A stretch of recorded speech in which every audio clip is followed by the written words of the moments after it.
প্রিয় দর্শক, আপনারা জানেন সবাই যে সেনা কর্মকর্তাদের মধ্যে যারা দুর্বৃত্ত, যারা গুম খুনের সাথে জড়িত ছিল, এরকম একটা তালিকা আন্তর্জাতিক অপরাধ ট্রাইব্যুনাল তারা প্রকাশ করেছেন।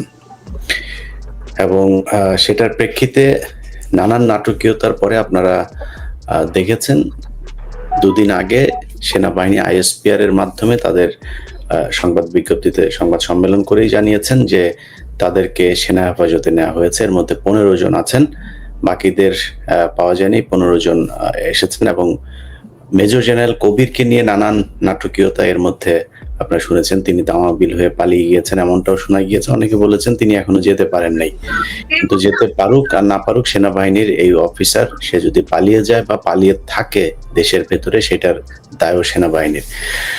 তো আজকে যে কারণে আমরা গুরুত্বপূর্ণ লাইভটি করতে এসেছি সেটা হচ্ছে যে আপনাদের সাথে ওয়াকার, সে যে মানে জন্মগতভাবেই যে সে যে আওয়ামী লীগ মিথ্যাবাদী এবং দেশ বিরোধী, সেটার প্রমাণটা আপনাদেরকে দেখানোর জন্য, জানানোর জন্যই আসা। সে তার আইএসপিআর এর মাধ্যমে বলেছেন, আইএসপিআর এর যদি সংবাদ সম্মেলনটার একটা পার্ট আপনাদেরকে বলি, জনাব স্যারের প্রতি সম্মান রেখেই বলছে। স্যার বলেছেন যে আমরা ব্রিগেড মেজর জেনারেল কবির তিনি বাড়ি থেকে বের হয়েছেন তার আইনজীবীর সাথে কথা বলার জন্য, আলাপ করার জন্য, এটা বলে তিনি বের হয়েছেন। তারপরে তিনি আর বাসায় আসেননি। মেজর জেনারেল কবির কোথায় আছেন, কিভাবে গিয়েছেন, এটা সেনাবাহিনী জানে। পুরো মিথ্যা কথা বলেছেন। তার চেয়ে সবচেয়ে বড় মিথ্যা কথা সেটা হলো যে আসামিদেরকে তারা বলছে সেনা হেফাজতে নেওয়া হয়েছে, সেনাবাহিনীর কোনো মামলায় তিনি আটক হয় নাই, সেনাবাহিনীর কোনো তদন্তের কারণে তাকে আটক করা হয়নি। তাকে সুনির্দিষ্টভাবে আটক করা হয়েছে গুম খুনের অভিযোগ থাকার প্রেক্ষিতে। বাংলাদেশের সংবিধান, বাংলাদেশের আইন, এই সব মিলিয়ে যদি আমরা বলি তাহলে সেনা আইনে তাদের বিচার করার কোনো সুযোগ নাই। আমরা গতকালকে আমি অনুষ্ঠানের কোনো এক জায়গায় আপনাদেরকে আন্তর্জাতিক অপরাধ ট্রাইব্যুনালের চিফ প্রসিকিউটর যিনি আছেন তাজুল ইসলাম, তার বক্তব্যটা শোনাবো। তার এই বক্তব্যের পর থেকে আমার মাথায় আসলো যে তাহলে তিনি যেটা বলছেন যে 24 ঘন্টার মধ্যে তাকে আদালতে আনতে হবে আসামিদেরকে, তাকে এখন আনুষ্ঠানিকভাবে কিছু জানানো হয়নি। তার মানে এর মধ্য দিয়েও ওয়াকার একটা ধূম্রজাল তৈরি করার চেষ্টা করছে। এবং পরবর্তীতে যেটা জানতে পারলাম, ঘটনাটা আসলে সেটাই ঘটেছে। তাদেরকে দেয়া হচ্ছে না, তাদেরকে নিয়ে পরিমর্শন ওয়াকার। তো সেই বিষয়টা নিয়ে আমরা কথা বলবো। আমরা প্রথমেই আমাদের সাথে একজন বিজ্ঞ আইনজীবী আছেন। আপনারা ফখরুল ইসলামকে সবাই চেনেন মোটামুটি। উনি বিখ্যাত আইনজীবী আমাদের, সালাউদ্দিন কাদের চৌধুরী, জনাব দেলোয়ার হোসেন সাইদি সহ অনেকের মামলায় তিনি লড়েছেন বিবাদী পক্ষ হয়ে। ফখরুল ভাই, আমি আপনার কাছে প্রথমেই যাই যে ধরেন আমাদের যে সংবিধানেও যে কথাটা বলা আছে যে কোনো আসামিকে যদি গ্রেপ্তার করা হয়, যে কোনো বাহিনীর দ্বারা যদি সে গ্রেপ্তার হয়, তাকে 24 ঘন্টার মধ্যে নিকটস্থ ম্যাজিস্ট্রেটের আদালতে তাকে নিয়ে যেতে হবে। তার উপরে এখন আমাদের গুম খুনের জন্য সুনির্দিষ্ট বিশেষায়িত যে আদালতটি করা হয়েছে, এর বাইরে অন্য কোনো জায়গায় এটার বিচার করার কোনো সুযোগই নাই। সেই ক্ষেত্রে এই যে আসামিদেরকে ধরে রাখা হয়েছে এবং তাদেরকে হস্তান্তর করা হচ্ছে না, এমনকি যদি অনডকুমেন্টেড যদি কোনো কিছু বলা হয় যে তাজুল ইসলামকে অর্থাৎ আন্তর্জাতিক অপরাধ ট্রাইব্যুনালকে জানানো হয়েছে যে হ্যাঁ আমরা গ্রেপ্তার করেছি, তারা আমাদের হেফাজতে আছে, এরকম কোনো কিছু আমি এই আপনাদের সাথে লাইভে সংযুক্ত হওয়ার আগেও একজনের সাথে কথা বলে কনফার্ম হলাম যে এখন পর্যন্ত তাদেরকে কোনো লিখিত কোনো কিছু জানান নাই। এটা আমাদের আইনের ব্যত্যয় হচ্ছে কিনা?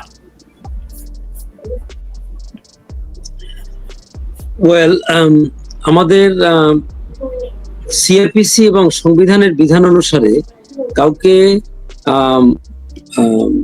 অ্যারেস্ট করার 24 ঘন্টার মধ্যে নিয়ারেস্ট ম্যাজিস্ট্রেট আদালতে সোপর্দ করতে হবে।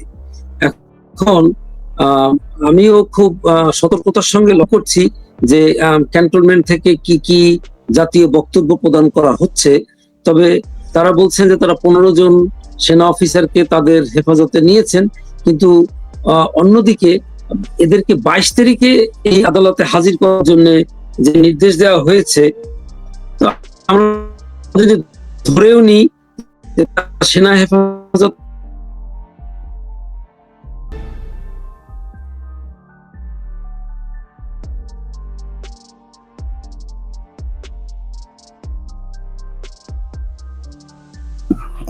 আমরা আইনজীবী মহোদয়ের কাছে আমরা একটু পরে আসি। যেহেতু এই ঘটনাটার সাথে ওতপ্রোতভাবে জড়িত ছিলেন আমাদের হাসিনুর রহমান বীর প্রতীক স্যার, আপনার কাছে যাই। আমরা তো নিশ্চয়ই আশা করেছিলাম, আমি আমার ব্যক্তিগত একটা বিষয় আপনাদের সাথে শেয়ার করি। আমি একটা ভিডিও তৈরি করেছিলাম, আমি ভিডিওটা রেকর্ড করেছিলাম একদম সেনাবাহিনীকে প্রচন্ড রকমের প্রেস করে, যে তাদেরকে ধন্যবাদ, এবং সেনাবাহিনী আশা করি এর মাধ্যমে তারা তাদের ভুলগুলো শুধরে তারা জনগণের পক্ষে দাঁড়াবে। আমি সেই ভিডিওটা দেওয়ার আগেই এই ঘটনাগুলো যখন দেখলাম, ওই ভিডিওটা আমি হোল্ড করেছে, এটা দেওয়ার মতো সময় বোধহয় এখনো আসে না। এখনো মনে হয় সেনাবাহিনীর বিরুদ্ধে আমাদেরকে কথা বলতে হবে। আপনি এটার সাথে সেই শুরু থেকেই আছেন গুম খুনের এই বিষয়গুলোতে। আপনার কাছে কি মনে হয়, এটা নিয়ে কি তারা নতুন করে কোনো ষড়যন্ত্র করবার চেষ্টা করছে কিনা? বিসমিল্লাহির রহিম। ইলিয়াস ভাই, এখানে আসলে কোনো স্কোপ নাই। যখনই স্বীকার করতে আমাদের কাছে, ফখরুল ভাই আপনার কাছে আসছি আমরা আবারও। যখনই সেনাবাহিনী স্বীকার করছে আমার কাছে আছে, আমার হেফাজতে, তখন তাকে 24 ঘন্টার মধ্যে আদালতে হাজির করতে হবে। ওখান থেকে নেক্সট ডিসপোজাল আর বেশি কোথায় থাকবে? আদালত বলে নাই যে স্যার যেটা বললেন ব্রিগেডিয়ার হাসান নাসির স্যার, যে 54 নম্বর ঘরটাকে সেল মানে ঘোষণা করা হয়েছে। আদালত তো নিয়ে যাওয়া হয় নাই, নেওয়ার পর আদালত বলবে তাকে জেলে নেওয়া হোক। আদালতের সম্পূর্ণ এখতিয়ার। আদালত যদি মনে করে না বীরের কাজ করছে এই সেনা কর্মকর্তারা, জঙ্গি দমন করে শেষ করছে, জঘন্যতম কাজটা বীরের কাজ, তারা চাইলে আদালত ইচ্ছা করলে 5 স্টার হোটেলেও রাখতে পারে, কোনো সমস্যা নাই। আদালত সিদ্ধান্ত নিবে তারা কই যাবে। এনে তাজুল ভাইয়েরও কিছু করার নাই, আমাদেরও কিছু করার নাই, সেনাপ্রধানও কিছু নাই। সেনাপ্রধান না নেওয়া মানে হলো গিয়ে আইনের ব্যত্যয় ঘটতেছে। এই আইনের ব্যত্যয় ঘটা এটাও একটা অপরাধ, এবং ভালো অপরাধ। 24 ঘন্টার মধ্যে না নিলে তাকে যে কোনো ধরনের দণ্ড দিতে পারে আদালত। এই দণ্ড এমনও হইতে পারে এরকম জেনারেল কয়টা খালি খালি বাড়ি চলে যাবে। যেই দিন রায়টা ঘোষণা হয়েছে ওই দিন থেকে কারো চাকরি নাই, 15 জনে যারা চাকরিরত ছিলেন। সুতরাং তারা আর সেনা কর্মকর্তা না। তাদের প্রোটোকল কি হবে সেটা জিজ্ঞেস করতে পারে, বরখাস্ত না অবসর, তাও দেওয়া হয় নাই। এখন জেনারেল ওয়াকার এত বিজ্ঞ কেমনে হলো আমি জানি না, তার কে এগুলি বুঝাইতেছে, বিপদ ডাকতেছে। তবে যেহেতু স্যার বললেন যে 54 নম্বর বিল্ডিং কে ঘোষণা করা হয়েছে, এই ঘোষণা দায় দায়িত্ব খরচ কে বহন করবে? এটা তো বহন করার কথা হোম মিনিস্ট্রির, অর্থাৎ জেল কর্তৃপক্ষ, আইজিপি প্রিজন, এবং ওইখানে গার্ড থাকবে আইজিপি প্রিজনে, নো সেনাবাহিনী গার্ড। এবং জেল কোর্টের নিয়ম কারণে ওখানে প্রযোজ্য হবে যদি এটা করে থাকে 54 নম্বর বিল্ডিংটা। বাট আমি মনে করি দুঃখজনক। আমি প্রথম থেকে ছিলাম, আমি একটা কালকে রাতে মেসেজ পেলাম আর্মি স্যারের বিষয়। আর্মি স্যারকে যে অফিসারটা সহজমিনে যে গ্রেপ্তার করে নিয়ে আসা হয়েছিল সেটা হলো বিডিআর এর ওই জেনারেল আমিন। তার হয়তো 3 দিন পর মনে রিটায়ারমেন্টে যাবে। এখন এফডিতে ছিল একটা, সে পালানোর চেষ্টা করতেছে, তার নাম ড্রপ করছে। আসলে আইন কানুনের মোতাবেক এই অফিসাররা কোনোদিন, বহুবার জিজ্ঞেস করা হয়েছে আইসিটিতে নিয়ে ইন্টারোগেশনে, কোনো কথা বলে নাই। এখন যদি তারা এখানে থাকে কোনো কথা না বলে, এ দায়িত্ব হোম মিনিস্টার নিতে হবে। অর্থাৎ ঢালাও বিচার হবে। ঢালাও বিচারটা কি হবে? যে কম অপরাধ করছে সে বেশি দণ্ড পেয়ে যাবেন। কারণ আপনারা তো অনুতপ্ত হন নাই, সেনাবাহিনী অফিসাররা অনুতপ্ত হয় নাই, এবং সেনাবাহিনীর এই যে একটা গর্হিত কাজ এটা বিশ্বাসই করে না, মনে করে দায়িত্ব পালন করছি। এই জায়গায় হলো সমস্যা। আপনারা খেয়াল করছেন কিনা, আইজিপি, আমাদের পুলিশের আইজিপি, সে কিন্তু কোনো সুবিধা পায় নাই, জেলে আছে। কি এমন রত্ন এরা আমাদের দেশ কাজ, মানে এই অপরাধ করার জন্য তারা এখানে থাকবেন? তাদের অপরাধ ক্রাইম এগেন্স্ট হিউম্যানিটি। একটা হলো অপরাধ দেশের জন্য অপরাধ, যেটা হলো জেনারেল রেজাকুল হায়দার দেশের জন্য কাজ করতে দেয় অপরাধ যদি করে মানে তাকে তো আমরা ছাড় দেইনি। আর জেনারেল হারুন সেনাপ্রধান ছিলেন, ব্যক্তিগত অপরাধ। জেনারেল রেজাকুল হায়দারকে আমরা সুবিধা দিলাম না, এরা করছে দলের জন্য অপরাধ। ইলিয়াস ভাই, এরা করছে দলের জন্য জঘন্যতম অপরাধ। এই অপরাধের ধরনটা হলো গিয়ে মারাত্মক। তোরা এটা তো ইনে মিনে বলা কিছু নাই। তারপরে বলবো ইলিয়াস ভাই অপরাধ করছেন না জানা বা না বুঝে, আদেশ পায় না করছে, আমরা আর্মির লোকরা আদেশ মানি, যাচাই করি না। কিন্তু আপনারা কি অনুতপ্ত না এখনো?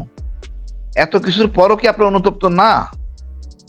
মানে আমি লজ্জিত যে আপনারা এখন অনুতপ্ত হচ্ছে না, জনগণের কাতারে জনগণের পাস বুঝতেছেন না। আপনি যদি এই ক্যান্টনমেন্টের ভিতরে রাখেন, ছাত্ররা যদি কালকে আন্দোলন শুরু করে, তখন তো হোম মিনিস্টারের এসে টান পড়বে, তার পদত্যাগ চাই, তখন কই যাবে? এইগুলি বলা সিদ্ধান্ত নাই। হোম মিনিস্টার ওই গেজেট আদেশ করতে পারেন না, এটা অবৈধ আদেশ। এটা বিচারক বলবেন কোথায় থাকবে কি থাকবেন না, যদি কোনো সুবিধা দিতে হয়, অন্য কেউ না। এটা অ্যাবসলিউট বিচারক, এটা জুডিশিয়ালি ম্যাটার, এটা এক্সিকিউটিভ ব্রাঞ্চে মানে যারা ক্ষমতা প্রয়োগ করে তাদের ক্ষমতা না। যাই হোক ভাই, আমি মনে করি এটা আরো নেগেটিভ রিপারকেশন হবে। প্রতিদিনই এরকম চলবে, সেনাবাহিনীর বিরুদ্ধে সেনাবাহিনীকে জনগণের সামনাসামনি দাঁড় করে দিচ্ছে। আমার এত মনে খায়েশ করে এদেরকে রাখার জন্য আমি জানতে চাই ওয়াকারের কাছে। উনি আমি এই প্রসঙ্গে একটু বলতে পারি? হ্যাঁ ভাই বলেন, ভাই বলেন। জি, আপনি একটা একটা করে দেখুন। 7 খুনের আসামিদেরকে সঙ্গে সঙ্গে চাকরি থেকে বরখাস্ত করার পরে ওই নারায়ণগঞ্জের আদালতে গিয়ে হাজির করানো হয়েছে। 21শে আগস্টের মামলায় ব্রিগেডিয়ার রহিম সাহেব এবং মেজর জেনারেল রাজ্জাকুল হায়দার সাহেবকে পুলিশের হেফাজতে নিয়েছে। 10টা অস্ত্র মামলায় একই রকমের কার্য করা হয়েছে। এই ক্ষেত্রে যাদেরকে সেনা হেফাজতে নেওয়া হয়েছে তাদেরকে কিন্তু সঙ্গে সঙ্গেই এই আন্তর্জাতিক অপরাধ ট্রাইব্যুনালে হাজির করে আন্তর্জাতিক অপরাধ ট্রাইব্যুনাল মানবতা বিরোধী অপরাধের জন্য যে আদেশ প্রদান করতেন, অন্যান্য আসামিদেরকে যেরকমের করেছে আগে, যেমন সালাউদ্দিন কাদের চৌধুরী সাহেবকে নিয়ে এসে অন্য মামলায় সুনারেশ করে এই ট্রাইব্যুনালে নিয়ে আসছেন। নিয়ে আসার পরে ট্রাইব্যুনাল তাদেরকে ডিটেনশন দিয়ে জেল হাজতে পাঠিয়েছে। এখন আপনি দেখুন, আমাদের former chief justice former chief justice হলো না খায়রুল হক সাহেবকে জেলখানায় রেখেছে, ফরমার আইজিপি কে জেলখানায় রেখেছে। তো ওনারা আজকে একজনে একটা ফেসবুকে কমেন্ট করেছে যে ওনারা কোথার নন্দদুলাল যে ওনাদেরকে একটা সেনা হেফাজতে রেখে এখন বিভিন্ন রকমের প্রোটেকশন দেওয়ার চেষ্টা হচ্ছে। সেটা এই ফেসবুক ঘাটলে আজকে অনেকেই একই রকমের মন্তব্য করেছে। কাজে আমি আইনজীবী হিসেবে বলবো যে ওনাদেরকে সেনা হেফাজতে নেওয়ার সঙ্গে সঙ্গেই আন্তর্জাতিক অপরাধ ট্রাইব্যুনালে যেখান থেকে ওনাদের বিরুদ্ধে ওয়ারেন্ট দেওয়া হয়েছে সেইখানে সোপর্দ করা উচিত ছিল। না জি, আমাদের বিচারক যদি এখন ডেকে ওই এডজুটেন্ট জেনারেল বা সেনাপ্রধান, আপনি মনে আছে কিনা বিএনপি সময় আইজিপি কে ফাইন করা হয়েছিল মাত্র 2000 টাকা, চাকরি চলে গেছে, এখন তাদের সেই অবস্থা যাচ্ছে। এটা এমন কিছু হইয়া জানে রত্নরা, তাদেরকে সেপারেট দিতে হবে। They has to follow the normal rule. আমার মনে আছে শহীদুল হক, ওই আইজিপি সাহেবের নাম ছিল শহীদুল হক। ওই পর্যায়ে যাচ্ছেন ওনারা বিচারকের হাত কত লম্বা, চেয়ার পান নাই। খালেদা জিয়া হাসিনার ব্যাপারে এটা সেপারেট কেস। ইনারা এই ট্রিটমেন্ট পাবেন নাকি দেশের জন্য করছেন না দলের জন্য করছেন? আর কি কাজটা করছেন? জঘন্যতম মানবিক অপরাধ। তো ওয়াকা সাহেবের গায়ে রক্ত এতদিন মনে করতাম সহজ সরল, সারা অঙ্গে উনি আওয়ামী লীগ। এই যে কটা জেনারেল তার সাথে জড়িত সব কটাকে বাড়ি পাঠাইতে হবে, এ রাখা যাবে না। এদের দিয়ে নির্বাচন করা যাবে না, পরিষ্কার সব কথা। এদের দিয়া ইলিয়াস ভাই নির্বাচন করানো যাবে না। এরা দুষ্ট এবং এরা মানে অপরাধী। সুতরাং এদেরকে দিয়ে আমরা নির্বাচন করি না এবং এর দেশের জন্য ক্ষতি হবে। স্বরাষ্ট্র উপদেষ্টা বিতর্কিত হলেন যদি করে থাকেন এই কাজটা। ধন্যবাদ ভাই। না, এটা যে তারা যে বিচার করতে পারে না এটার প্রমাণ তো তারা আগেই রেখেছে। হাসান নাসির, ব্রিগেডিয়ার জেনারেল হাসান নাসির, আপনি এখনো কিছু বলেন নাই, বলেন আপনার প্রিয় সেনাবাহিনীর সেনাপ্রধান যা করছে কেমন লাগছে আপনার কাছে? আনমিউট করেন স্যার, আনমিউট করেন। জেনারেল ওয়াকার বলেছিল যে ডক্টর ইউনূসকে সে বুকে পাথর বেঁধে মেনে নিয়েছে। আমার মনে হচ্ছে আমার বুকটাই পাথর হয়ে গেছে, আমার বুকে পাথর আর বাধা লাগে নাই। গত কয়দিন ধরে বা গত 1 বছর 2 মাস ধরে যে কার্যক্রমগুলো হচ্ছে, আমার নিজের বাহিনী, যে বাহিনীতে আমি সসম্মানে চাকরি করে এসেছি, হাসিন যে অবদান এই বাহিনীতে রেখে এসছে, শুধু এই বাহিনী না, পুলিশ, র্যাব সবখানেই